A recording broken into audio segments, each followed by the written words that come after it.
Boom, boom, boom, boom, boom. Right, hello everyone. Today I am going to be showing you how to play World Conquest. All right, so if you don't know what World Conquest is, it's a territorial game where you manage a nation, right? You manage a nation, its economy, basic fundamentals of a nation, its army, navy, air force, etc., based on the era. Say you're in a medieval era, this you can be in the modern era, ancient era, and you use weaponry and economics based on that era to run your nation. So today, this is a custom server anyways, and you won't see this in regular World Conquest, but this is my little Fallout world that I handcrafted.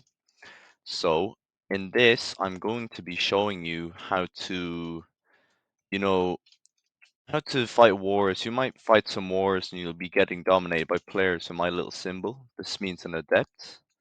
A pawn chess piece means it's an initiate who's did basic training, and nothing means they're either a conqueror or guest, so they haven't joined the private server.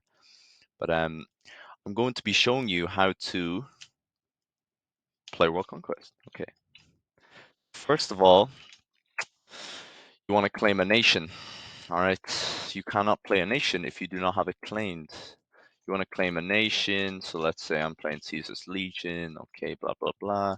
I have a big country, which means I have lots of manpower. I have lots of economic capabilities, so I can attack other smaller nations.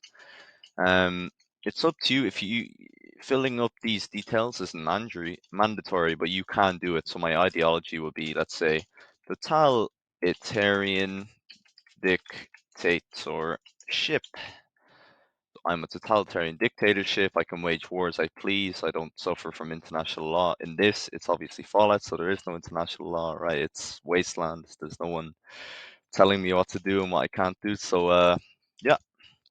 So now we can fight a war. So in war, you want to first off mobilize your men. All right, you want to mobilize them, and you can or cannot. You can describe what weapons you're using or you can't. Now it is better to describe what weapons you're using because it'll give you a significant advantage to add more detail to your roleplay, which gives it more power. So for example, if you're in a player versus player war, right? Whoever's including more detail in their paragraphs and stuff is going to have a significant advantage if the other player is saying, we push and stuff. More detailed role play with weapon types and strategy and location and tactics will give you a significant advantage. All right, here we're going to be invading the Blue Rose Legion. All right, as you can see, it's significantly smaller than me, so I'm basically going to win no matter what. But I'll do some texting. I won't do any editing, all right, so everyone can see exactly what I'm doing. So Caesar would mobilize 11,000 legionnaires armed with iron clubs, bolt action rifles, bolt action rifles. Oops, I'm quite a slow texter.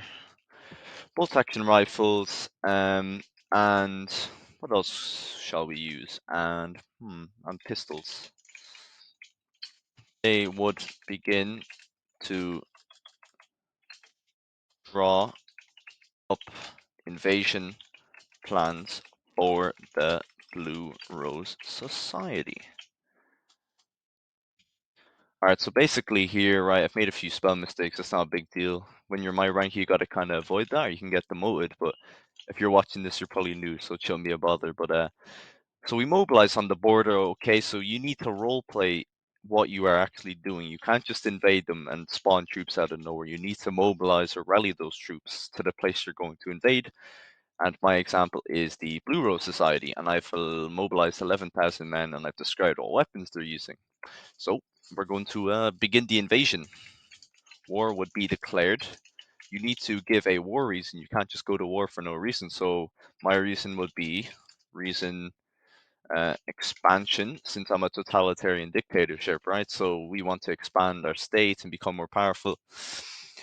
Our 11,000 legionnaires would execute a three-pronged frontal assault into name again into Blue Rose Society front lines.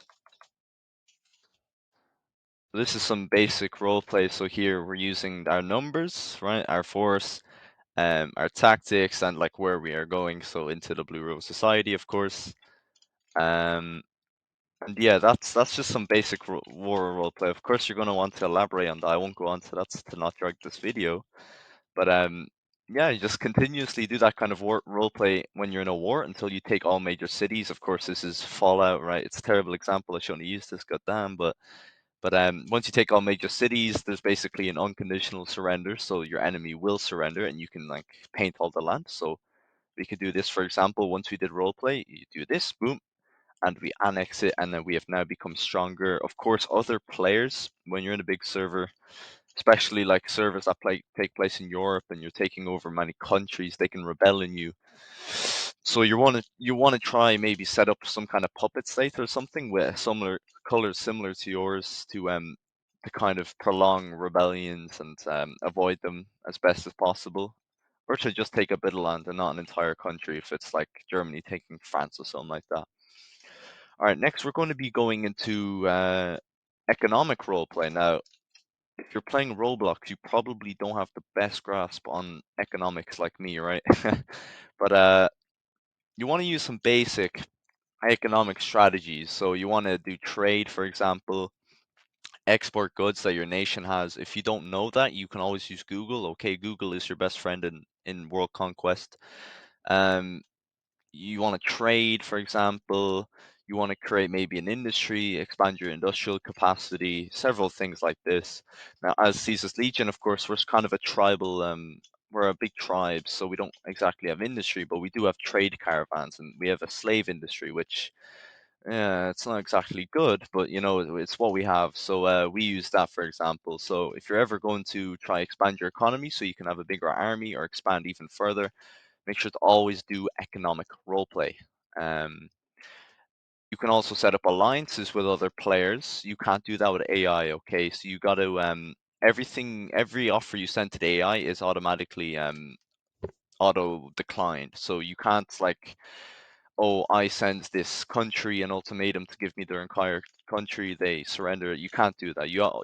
They'll always auto decline if they're not led by a player. If there's a player and they accept it, you can do it. But if it's not a player, then you cannot do it.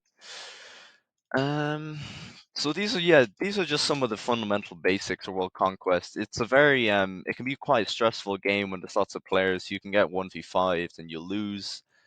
Try not to free paint like the entire map like this, you know, blah blah blah blah blah blah. You know, don't do this, it'll get you banned, of course.